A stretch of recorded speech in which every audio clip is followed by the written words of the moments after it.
다음 세션은 스타트업의 최신 기술을 선보이는 쇼케이스 무대입니다. 타이어에 뇌를 심다, 반프의 지능형 타이어 기술의 세션을 시작하겠습니다. 반프 유성환 대표님을 무대 위로 모시겠습니다. 큰 박수 부탁드립니다. 예, 안녕하세요. 저 주식회사 반프의 유성한이라고 합니다. 일단은 이 자리에서 많은 분들이 있는데, 그래서 뭐 스타트업, 특히나 이제 테크 회사들이 생각만큼 이렇게 많이 힘들어요. 실제로 많이 힘든데, 뭐 기술 개발도 힘들고 시장 뚫는 것도 힘들고, 또 이게 또 글로벌로 나가야 되는 여러 가지 고충들이 있는데, 그래서 어떤 것들을 공유를 하면은 서로 좋을까 싶어서 고민을 하다가, 이거는 사실 스타트업 하시는 대부분들이 좀 생각하신 부분이 있을 것 같아서 우선 강연의 주제는 비파지티브라는 걸로 좀 정해봤습니다. 왜냐하면은 사실 대부분 스타트업들을 냉정히 보면은 모순과 싸우고 있어요. 뭐 만약에 뭐 헬스케어가 됐든 뭐가 됐든 다 모순과 싸우는데, 그 모순과 싸워서 저란 말은 아닌데 그 모순을 어떻게 이겨내는 과정들이 사실 긍정적이지 않으면은 되지 않는다라고 생각을 하기 때문에 스타트업인들이 가져야 될 가장 근본적 자세가 비파지티브가 아닌가라는 생각을 하고 있고요.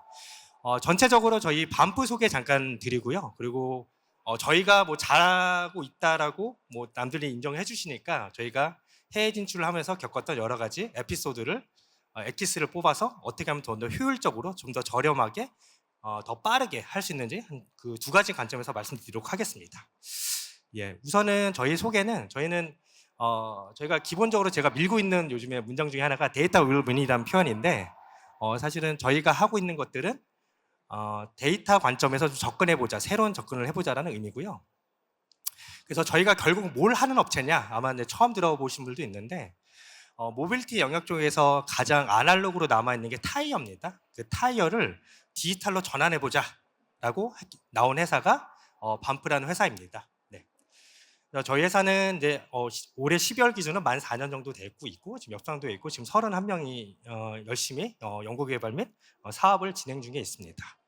사실 저희가 이제 타이어가 당연히 생소하실 거예요. 뭐 타이어 뭐 차량 있어도 내가 언제 갈았지 하고 하시는데, 그러다 보니까 저희가 승용차보다는 우선 트럭 정도로 좀 생각을 했고, 근데 트럭은 상당히 재미가 있어요. 그러다 보니까 국내 쪽보다는 우선 저희가 좀 해외 쪽으로 먼저 진출을 했습니다. 그러다 보니까 외부에서 이렇게 좀 많이 알아주시는 것 같아요. 사실 트럭킹하는 회사도 많지 않지만 트럭킹 안에서도 좀 기술로서 승부 보는 회사가 많지 않기 때문에 뭐 올해 24년도에 뽑혔던 전 세계 트럭킹 관련된 회사 중에서는 한국에서 유일하게 반프가 뽑히고 있고, 관련된 업종에서도 많이 알려지고 있는 상황입니다.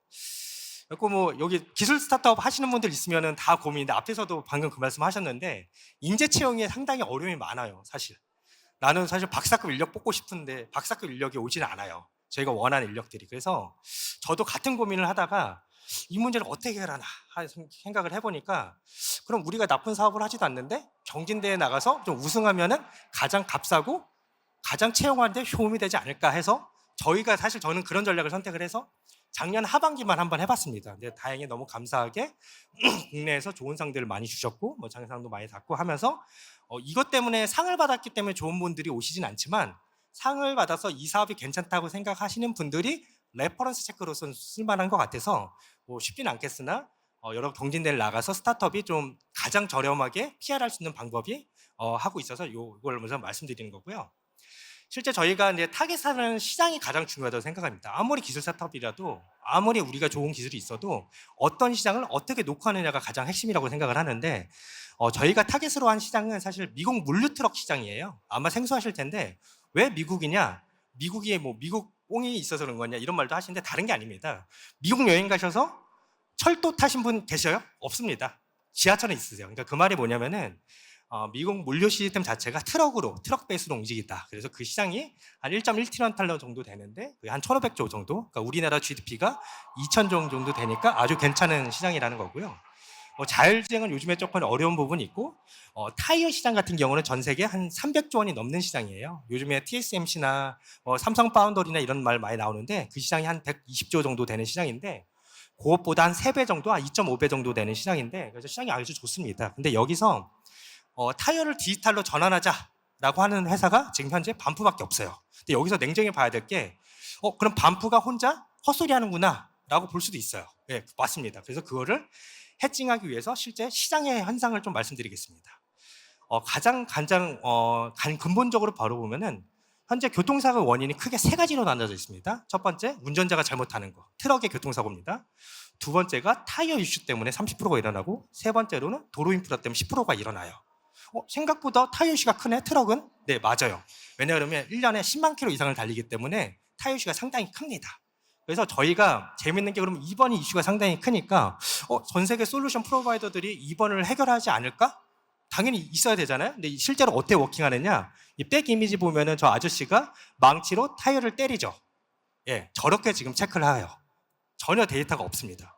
실제 모든 트럭 기사들은 아침에 예열을 해놓고 망치로 때려서 그 소리로, 본인들이 아는 소리를 통해서 타이어 상태를 체크하는 아주 원시적인 시장이에요. 근데 왜 기술적으로 안 되느냐? 되게 복잡한데 지금 상황은 그렇게 돼 있다라고 말씀드릴 수 있고, 그래서 저희는 2, 3번을 보고 창업이 됐습니다. 근데 또 시장의 트렌드가 너무 자주 바뀌다 보니까 그러면 자율주행 시장이 오면 우리 없어지는 거 아니야? 라는 생각을 해봤어요. 근데 아무도 알려주진 않았지만 자율주행의 본질이 뭐지? 라는 질문을 저한테 계속 했는데, 제가 내린 결론은 자율주행의 본질은 하루에 24시간 달리는 겁니다. 더 비싼 시스템을 써서라도 내가 더 많이 뛰면 더 경제성이 오는 거다 보니까, 사람이 몰지 않기 때문에, 기계가 몰기 때문에 그거에 대한 베네핏은 사실 오퍼레이팅 타임이라고 생각을 했습니다. 근데 자세히 보시면은 일반인들이 몰라도 되는데 왜 우리가 라이다를 쓰는지, 레이더를 써야 되는지, 비전을 써야 되는지 사실 관심 없잖아요.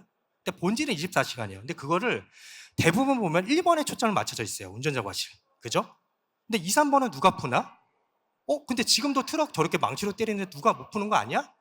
알아보니까 아무도 못 풀고 있더라고요. 그래서 반프가 타이어 디지털을 요거부터 잡아가겠다라고 주장을 했고, 그게 4년 전부터 주장을 했는데 올해 초, 작년 말부터 얘네들이 나온 이유들을 하나씩 이해하기 시작을 했습니다. 단지 국내가 아니라 해외에서 먼저 시작을 했습니다. 그래서 실제로 뭐 되게 말 어렵게 하진 않고, 결국에는 기술적으로 여러 이슈가 있어요. 타이어 데이터를 얻는데 많은 이슈들이 있는데, 이거를 디지털을 통해서 다양한 정보들을 얻어낼 수 있다. 그러니까 예를 들면은 타이어가 뭐 가끔 터지거나 세퍼레이션 돼서 사고가 나기도 하고, 그리고 그 휠이 좀 휘어가지고 연비를 15%, 20% 까먹어요. 네, 그런 것들을 데이터를 통해서 잡아낼 수 있고, 이런 것들이 잡아내기 시작한다는 것을 글로벌리 알려지기 시작하면서 관련된 파트너십들이 많이 생기기 시작했습니다. 그래서 뭐 피처들이 어떻다 저떻다라는 내용보다는 디지털을 통해서 기존의 차량 회사나 타이어 회사들이 알지 못했던 정보들을 데이터 분석을 통해서, 타이어 데이터를 통해서 좀 더 안전하고 환경적이고 좀 더 친환경적인 데이터들을 충분할 수 있고, 그것들이 지금 적용이 슬슬 돼가고 있다라고 생각하면 됩니다. 근데 왜 먼저 트럭이냐? 트럭은 타이어 상당히 민감하기 때문에 트럭을 먼저 했고, 그럼 승용은 언제 하느냐? 승용은 뭐 좀 하고 있는데 약간은 좀 컨피덴셜이라, 어쨌든 트럭은 공식적으로 말할 수 있는 부분들이 있습니다. 그래서 저희가 사실 처음에 국내 트럭 시장을 왜 안 하냐라는 질문을 많이 했을 때, 국내 트럭 같은 경우는 트럭 기사님들이 주인이세요. 주인이신데, 그러니까 지입 시스템이라고 하는데, 전 세계에서 지입 시스템을 가진 나라가 우리밖에 없습니다. 그러니까 예를 들면은 페덱스나 DHL 같은 경우는 운전자 기사분들이 잡이에요. 내가 차량 주인이 아닌데, 그 말은 뭐냐? 모든 트럭들은 회사가 관리하는데 우리나라는 회사가 관리하지 않고 개인한테 그걸 몰아주는 시스템이라서 어쩔 수 없이 외국에서밖에 시작할 수 없었어요. 그래서 저희가 어떻게 시작하지? 우리 관련된 산업군은 뭐지? 라는 걸 고민했을 때, 일단 이거 우선은 크게 놀아보자 해서, 저기 지금 세계 1위부터 5위에 있는 여러 회사들이랑, 여기서 아마 밝힐 수는 없지만 한 15개의 어카운트랑 지금 현재 같이 일을 하고 있습니다. 되게 신기하죠. 네. 그래서 실제로는 저희가 뭐 뉴스로 가끔 PR되는 것도 있는데, 뭐 볼보그룹이나 뭐 어떤 타이어 회사들이나 이런 식으로 해서 아주 재밌고 흥미롭게 하고 있고, 그리고 기타적으로 말씀드리면 가끔 이제 트럭 타이어 빠져서 죽는 기사를 가끔 보셨을 거예요. 근데 이것들이 왜 안 풀리나, 왜 이거를 아무도 못 풀고 있나, 유사 일에 아무도 못 풀고 있나 하는데, 너무 재밌게도 감사하게도 반프는 타이어 빠짐 현상에 대해서 저희가 발견할 수 있는 근본적 원인을 갖고 있습니다. 사실은 그것들은 만약에 필요하시면, 저희한테 관심 있다면은 저 끝나고 저 옆에 있을 테니까 와서 좀 얘기를 더 하셔도 될 것 같습니다. 근데 그 국내 그러니까 지입 시스템 때문에 해외 진출을 해야 될 수밖에 없는 상황이었어요, 저희는. 그러니까 뭐냐면은 트럭 기사님들이 트럭 타이어를 교체할 때 가장 저렴한 걸 쓰세요. 왜냐? 내 돈으로 나가거든요. 근데 10만 마일을 달리고, 그러니까 예를 들어서 뭐 멕시코부터 LA가 가는 3일 동안 쭉 가야 되는 그런 부분에서는 타이어 이 세이프티가 너무 중요하다 보니까 전복이 되다 보니까 비싼 타이어를 쓸 수밖에 없는데 그러면은 우리나라에서는 안 되는 건데 저는 사실 영어도 잘 못하거든요. 해외 진출 어떻게 가능하냐? 불가능하지 않냐? 저는 계속 말하지만 저는 부족한 게 많은 사람인데 어떻게 가능하냐를 저 고민을 많이 했습니다. 사실은 뭐 강연도 많이 들어보고 여러 가지 뭐 컨설팅도 들어보고 했는데 뭐 가장 좋은 거는 가장 첫 번째 오류들은 나 해외 진출해야지 하면은 델라웨어에다가 법인 하나 만들고 실리콘밸리 뭐 여러 가지 KRC나 이런 센터에다가 법인 하나 만들어 놓고 시작을 합니다. 근데 솔직히 말씀드리면 그렇게 하면은 1년에 그냥 3, 4억이 그냥 후딱 날아가 버려요. 그냥 사무실만 차려놔도. 그래서 그러면은 특히나 우리 같은 기술 스타트업들은 B2C가 아니고 B2B다 보니까 어떻게 해야지 좀 더 저렴하고 오히려 효과적으로 해야 되나 하는데 앞에서도 잠깐 말씀하셨지만 저희도 코로나 때 창업이 돼가지고 오히려 저희는 혜택을 입었어요. 그 얘기가 뭐냐? 전 세계 모두 있는 분들이 온라인 회의를 보편하게 되기 시작했어요. 그러니까 뭐냐면은 제가 새벽에만 일어나서 미팅을 하면은 미국에 있으나 유럽에 있으나 한국에 있으나 전혀 상관이 없어요. 내가 그 시간만 맞춰주면 되기 때문에 오히려 그것들이 보편화가 됐기 때문에 미국 지사가 없어도 충분히 가능하다고 판단을 했습니다. 그래서 첫 번째로 제가 말씀드리고 싶은 거는 내가 왜 진출을 해야 되는지, 그러니까 단지 내가 해외 진출해서 멋있고 이런 게 아니라 사업적으로 내가 진출을 왜 해야 되는지 창업자시면 본인한테 솔직히 한번 물어보세요. 내가 진짜로 왜 해야 되나? 근데 그거에 대한 답이 있어야 되는 부분들이 있고, 그리고 실제로 말씀드리면은 미국 시장이 크다, 해외 시장이 크다라는 거는 뭐 시장이 크다라는 걸로 보면 안 되고 또 세그멘테이션이 상당히 많이 나눠져 있어요. 시장이 크다는 거는. 그래서 그 세그멘테이션은 내가 어떻게 접근할 것인가, 어떤 부분을 접근할 것인가 라는 부분들도 명확하게 생각해야 된다는 부분이 있고, 사실 국내 사업의 연장선상으로 보면 안 된다라고 저는 개인적으로 생각을 하고, 그리고 저희가 돈 많은 회사들이랑 싸웠을 때 이길 수가 없습니다. 자본 싸움에서는. 그죠? 근데 스타트업의 장점이 뭔가? 사실 빠른 거예요. 내가 잘못했어 인정하고 나한테 기회를 한 번 더 달라. 끊임없는 피드백이 빠르다는 게 가장 큰 장점이니까 그 관점을 우리가 작긴 하지만 작기 때문에 가진 장점들이 충분히 있다라고 생각을 하시고 그런 것들을 적극적으로 활용하려고 해야지 저희한테 더 기회가 온다고 생각을 했습니다. 그리고 초기에 아마 이제 했을 때 이제 뭐 얘기를 들으면 뭐 구글 얘기하고 뭐 좋은 애플 얘기하고 하는데 저는 그렇게 생각하진 않았어요. 차라리 초기에 우리랑 비슷한 회사가 할 때 그냥 카피를 해버리자. 이거 하나하나 만들, 예를 들어서 뭐 해외 기업이 우리나라 왔는데 한글 폰트를 맞는데 뭐 명조체 쓰면은 이거 뭐야 이상하잖아요. 우리가 받을 때 명조체를 누가 씁니까 요즘에 90년대 때 썼던 건데. 그러니까 그런 것처럼 그냥 그 회사 같이 아예 그냥 카피를 해버리자. 부끄러워하지 마세요. 하다 보면 며칠 한두 달 뒤면 바뀌거든요. 그냥 베끼자. 저는 하나도 안 부끄러웠어요. 왜냐? 여기에 머물러 있을 건 아니기 때문에. 우리도 사업을 하면서 계속 바뀌기 때문에. 그래서 그 마지막으로 제일 중요한 것 중에 하나가 어쨌든 많은 실패들을 할 수밖에 없습니다. 많은 실패를 할 수밖에 없는데 그 실패를 통해서 왜 실패했는지 정확하게 분석을 통해서 내가 다시 한번 빨리 고치자. 스타트업의 장점이 있으니까 그렇게 하면 될 것 같고, 근데 실질적으로 그러면 어떻게 더 저렴하고 효과적으로 해야 되나? 사실은 정답은 링크드인에 있다고 평단을 합니다. 근데 저도 처음 시작했을 때 링크드인 열심히 써라 이런 말은 많이 들어보셨을 거예요. 근데 링크드인을 했을 때 따라 닮은, 그러니까 저도 아까 말씀드렸지만 카피캣을 만들고 싶은데 우리나라 기업 중에 링크드인을 자랑하는 기업을 저는 못 찾았어요. 그래서 외국 기업도 그렇게 보면 되게 잘하는 회사가 많이 없더라고요. 그래서 뭐 나름 뭐 컨설팅 전문가, 마케팅 전문가들이랑 B2B 쪽에 만나서 얘기해 보니까 뭐 그렇게까지 있지는 않으셔서 죄송하지만 반프 링크드인에 오면 정말 잘 돼 있습니다. 예, 따라하세요.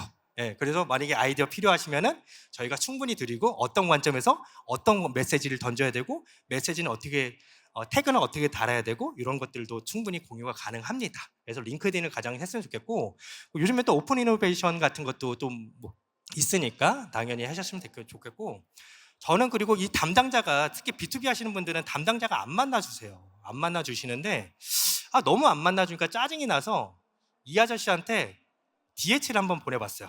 속보로. 왜냐면 그 아저씨가 받을 수밖에 없잖아요. 그렇게 했더니 그렇게 해서 한번 연결이 된 적이 있어요. 그래서 제가 드리고 싶은 말씀은 사실 꼭 비싸지는 않으니까 자기만의 사업을 가지고 자기만의 시장을 가진다면은 충분히 잘할 수 있을 것이다 생각하면서 발표를 마치도록 하겠습니다. 예, 마지막으로 저희는 바퀴를 좀 디지털로 전환하는 일에 대해서 가장 글로벌리 앞서 있다라고 말씀드리면서 발표를 말씀드리겠습니다. 감사합니다.